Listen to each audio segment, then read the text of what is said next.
Halo teman-teman, semoga kalian semua sehat selalu bersama keluarga. Hari ini kita akan belajar mengenai alat pernapasan hewan. Jalan-jalan yuk.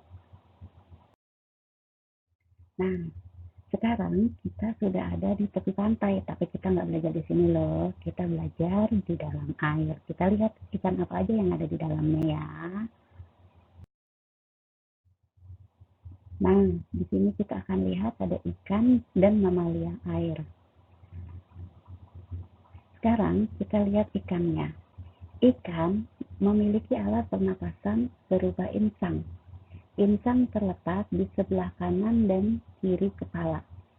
Insang ini berjumlah 4 pasang. Bagian-bagian insang berbentuk lembaran yang disebut lembaran insang. Pada lembaran insang terjadi pertukaran udara. Ikan juga mempunyai gelembung renang untuk menyimpan oksigen dan mengatur gerak. Ikan memperoleh oksigen dari dalam air. Mekanisme pernapasan ikan melalui beberapa tahap. Mula-mula ikan membuka mulut untuk mengambil air. Terlihat di gambar arus air akan masuk ke dalam mulutnya, lalu air mengalir masuk ke rongga mulut menuju lembaran insang. Jadi dia akan keluar melalui lembaran insang tersebut. Setelah air keluar melewati tutup insang, saat itulah air melewati lembaran insang dan pertukaran oksigen dan karbon dioksida disinilah terjadi. Nah, ini untuk ikan. Sekarang kita lihat lagi ya. Nah, ini adalah mamalia air.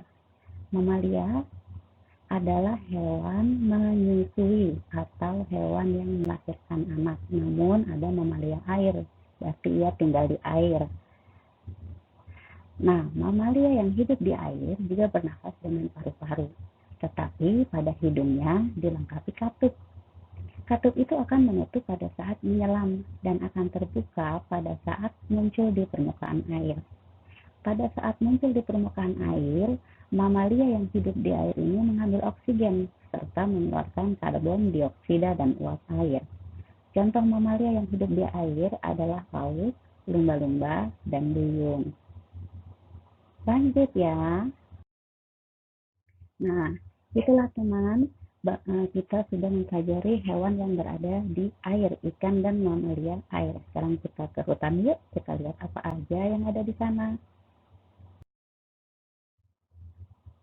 Nah, di sini ada buaya, burung, ular, cacing, kupu-kupu, katak, dan singa atau mamalia darat. Oke, sekarang kita tentang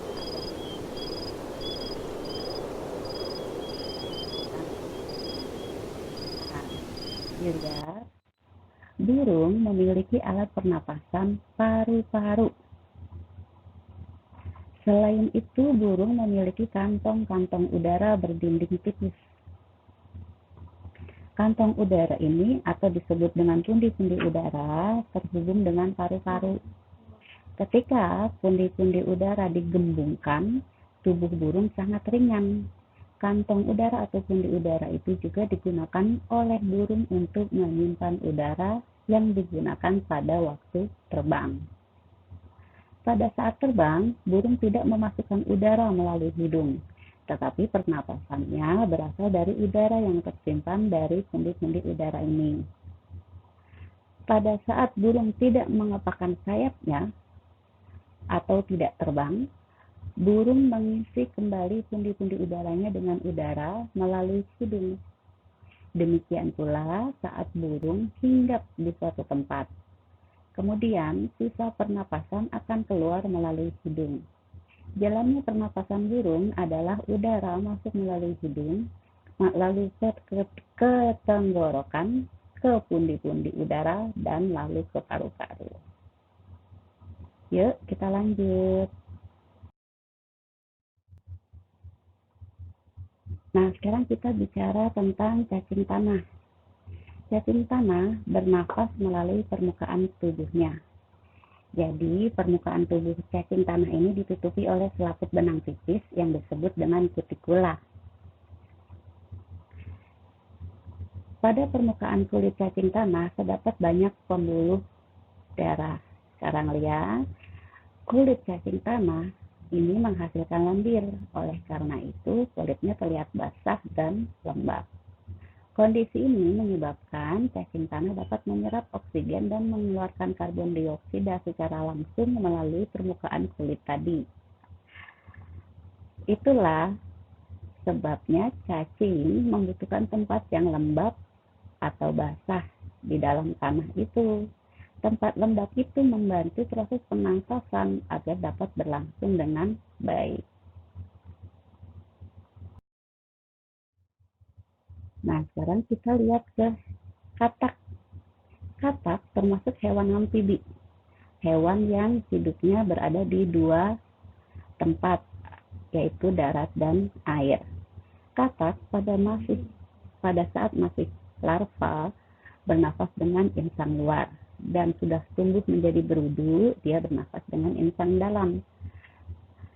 Lalu ketika tumbuh menjadi katak atau katak dewasa, maka bernafas menggunakan paru-paru dan kulit. Mekanisme pernafasan paru-paru terdiri dari inspirasi dan ekspirasi yang berlangsung dengan mulut tertutup. Pada hewan ini, katak tidak memiliki tulang rusuk dan sekat rongga badan, sehingga mekanisme pernapasannya diatur oleh otot-otot rahang bawah dan perut.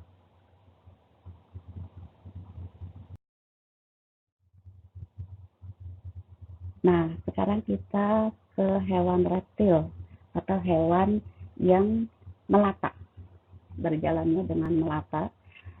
Reptil bernafas dengan paru-paru. Udara masuk melalui hidung ke batang tenggorokan lalu masuk ke paru-paru. Dalam paru-paru, oksigen diserap, sedangkan karbon dioksida dikeluarkan. Sekarang lihat, nah ini dia bentuk pernafasannya secara sederhana, contohnya adalah ular. Nah, contoh reptil selain ular ada kadal, buaya, cicak, dan biawak. Paru-paru reptil berada dalam rongga dada dan dilindungi oleh tulang rusuk. Paru-paru reptil lebih sederhana, khususnya ular ini, hanya dengan beberapa lipatan dinding yang berfungsi memperbesar permukaan pertukaran gas.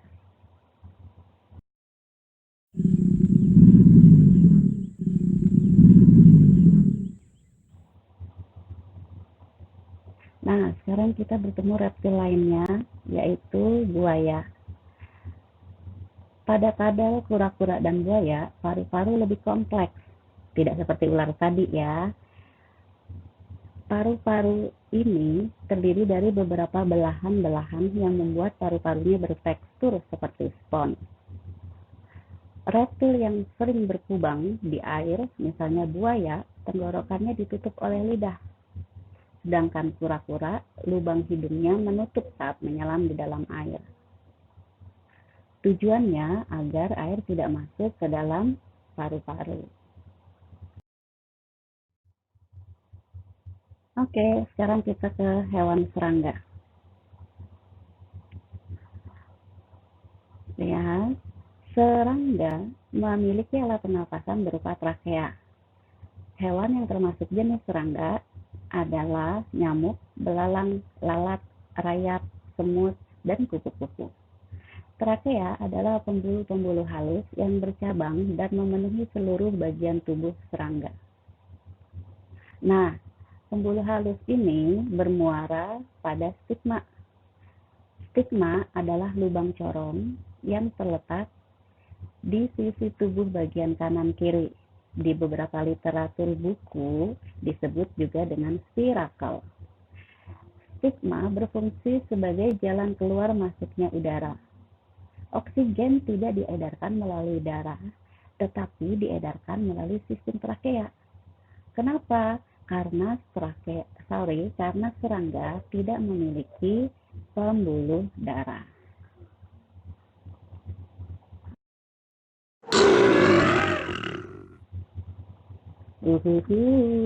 Sekarang kita bertemu dengan mamalia daratnya.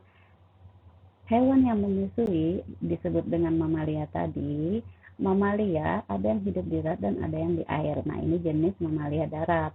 Mamalia yang hidupnya di darat mempunyai alat pernafasan yang mirip dengan kita atau manusia, yaitu hidung, udara masuk ke hidung, ke pangkal tenggorok, batang tenggorok, dan paru-paru. Jadi alat pernafasan mamalia darat adalah paru-paru.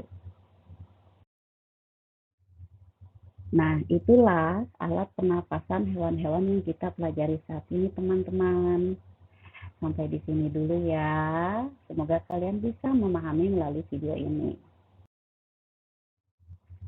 Sampai jumpa.